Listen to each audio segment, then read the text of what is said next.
Good morning, everyone. How are you?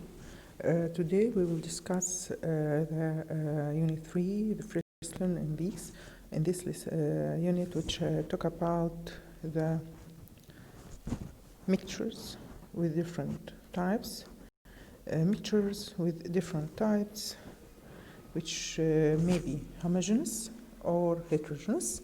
Homogeneous means the same or equal distribution of two substances or more. Heterogeneous means unequal distribution of two substances or more. Again, what is the meaning of mixture? Mixture comes from the word mix or verb mix. The verb mix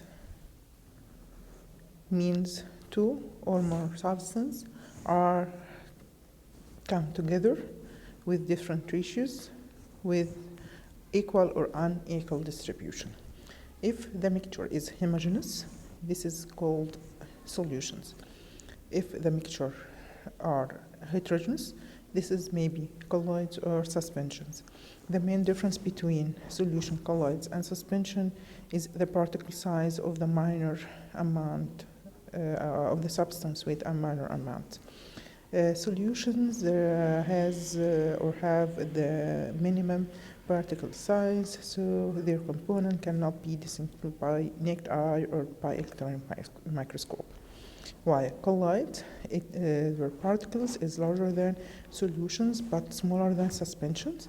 So these colloids particles or their components can be seen by electron microscope only, cannot be seen by naked eye. While suspension, their particles is large in comparison with the solution and colloids, so their component can be seen by naked eye. From the examples of solutions, there is table salt in water, table sugar in water, cobalt chloride in water, while colloids may be aerosols, hair gel, mayonnaise, emulsion, blood, and milk. But suspensions may be table salt in kerosene, maybe sugar in kerosene, cobalt chloride in kerosene, and water, all in water. Okay. Now we will discuss the classification of solution. What is the meaning of solution?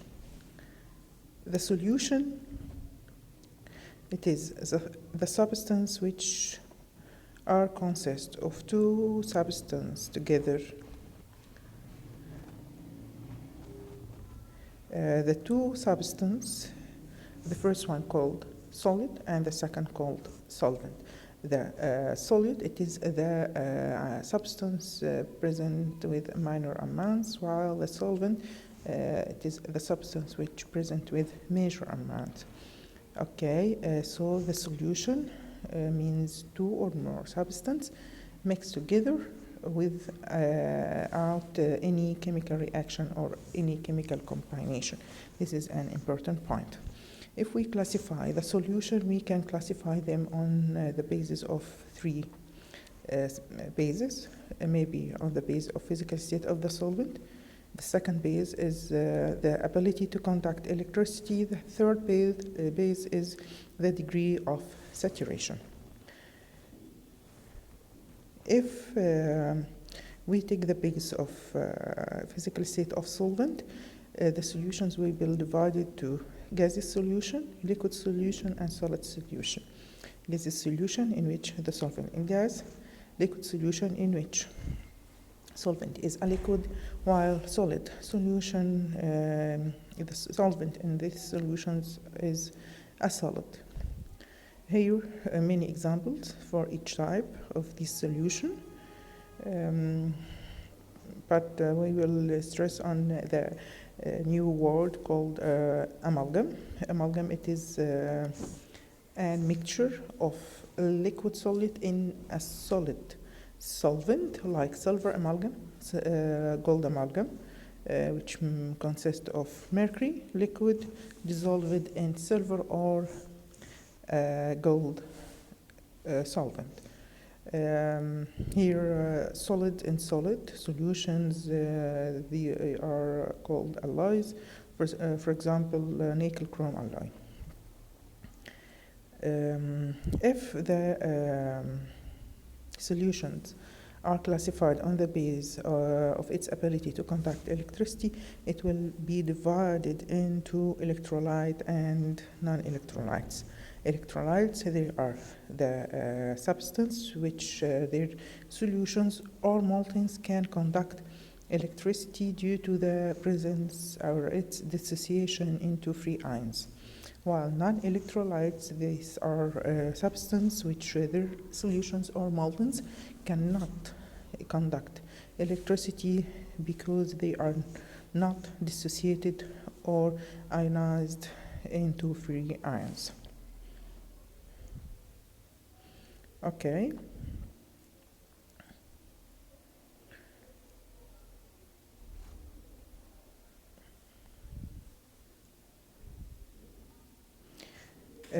Here we will discuss the electrolyte solutions or electrolyte substance which give or dissociated into free ions.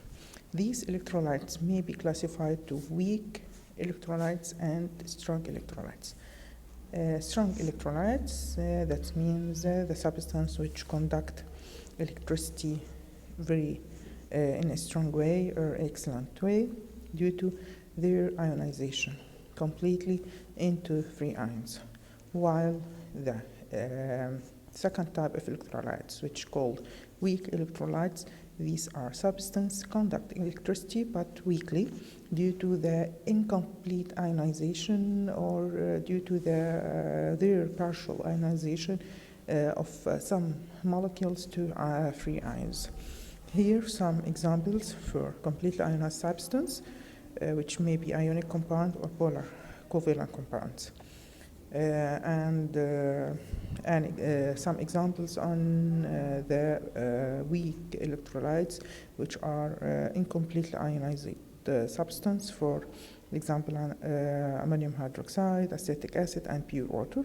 In general, organic acids considered as weak electrolytes, while the mineral acids considered as strong electrolytes. After that, we will transfer to the third way for classification of solution, which depend on the degree of saturation of these solutions. So solutions may be unsaturated solutions, saturated solutions, or supersaturated solutions. The unsaturated solutions, these are solutions which can accept more amount or excess amount of solids due to its ability to accept these excess amount. While the saturated solution, it is the solution which cannot accept more solid amounts. But please note that the unsaturated solution or saturated solution must be at certain temperature, because the temperature is an important factor which decrease or increase the solubility of substance of solid on the solvent. So the temperature will be fixed to determine if this solution is saturated or unsaturated, or even will be supersaturated. So supersaturated solution, it is the solution which accepts excess amount of solid after reaching the saturation state by heating. So by increasing the temperature of the solution, this solution can accept excess amount of solution and convert it to supersaturated solution. Finally, we can summarize that saturated solution convert to supersaturated solution by heating, and the vice versa will be occurred if the supersaturated solution is cooling or is cooled, it will convert it to saturated solution. Supersaturated solution can convert to saturated solution by another way, which is called crystallization. This crystallization, means put small crystals of solid in the supersaturated solution. After some time, the crystals of solid will aggregate on this small base or seed of crystal, which is put in the solution, and a crystal of solid will be formed, and the solution will become saturated solution. After that, we will discuss the factors which affecting the solubility. Factors affecting the solubility, nature of the solvent and solid. Secondly, the temperature. Here, solvents can be classified into main category: polar solvent, for example, like water, and non-polar solvent or organic solvents like benzene, dichloromethane, or ethyl alcohol. Here, you remember the rule of like dissolves like. Polar solvent dissolve polar solid, and non-polar solvents dissolve non-polar solid. Here some examples to these solids and solvents. Polar solvents, the most famous one is the water, which dissolve polar compounds, which are covalent compound, but it is polar, or they are polar. The other type of compounds are the ionic compounds. And this is some examples for these polar compound and ionic compounds.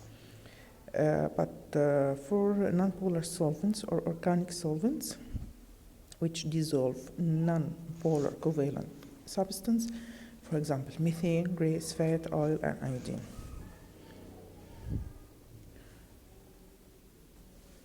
The second factor affecting the solution of solubility is the temperature.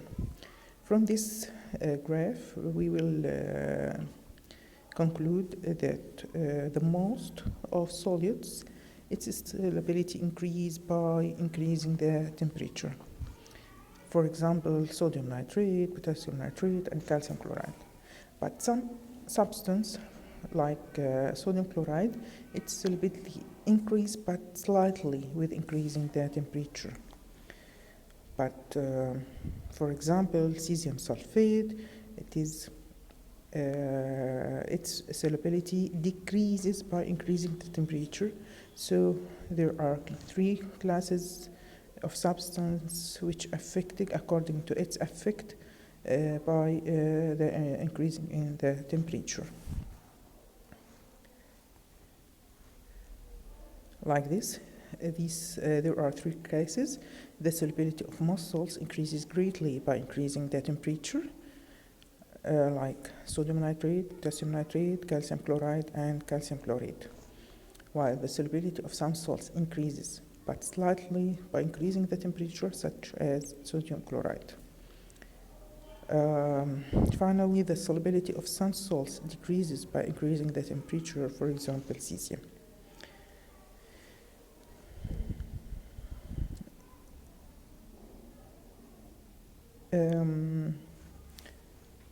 It is very important to know or to define the dissolving process. The dissolving process, it is the process that occurs when the solid decomposes or dissociates into negative and positive ions or into separated polar molecules.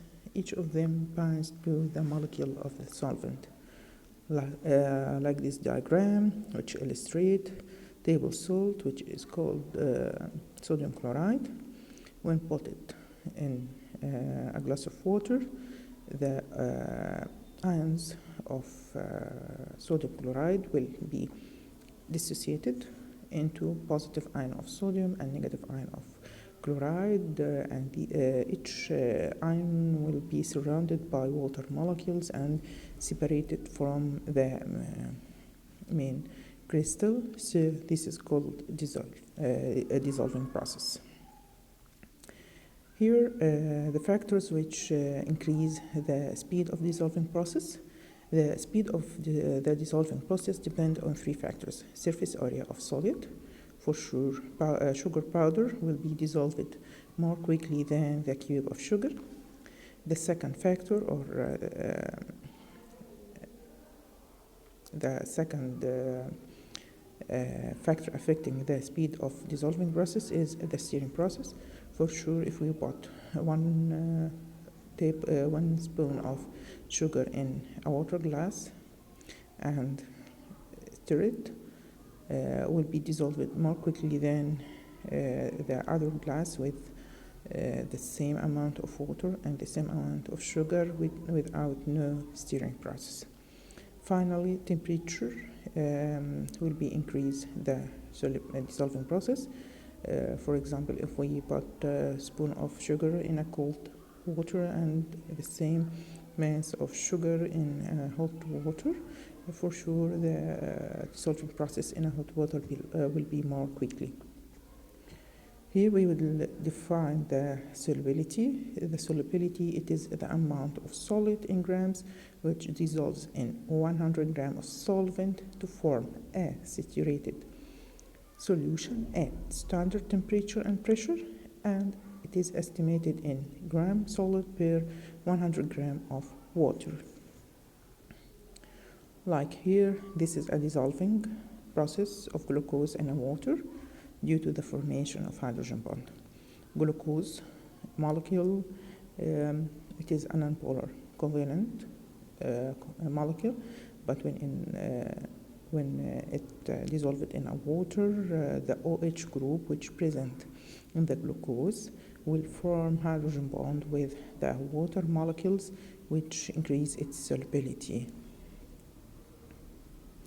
This is the end of our session today. Thank you for your attention and keep in contact if you need. Thank you and goodbye.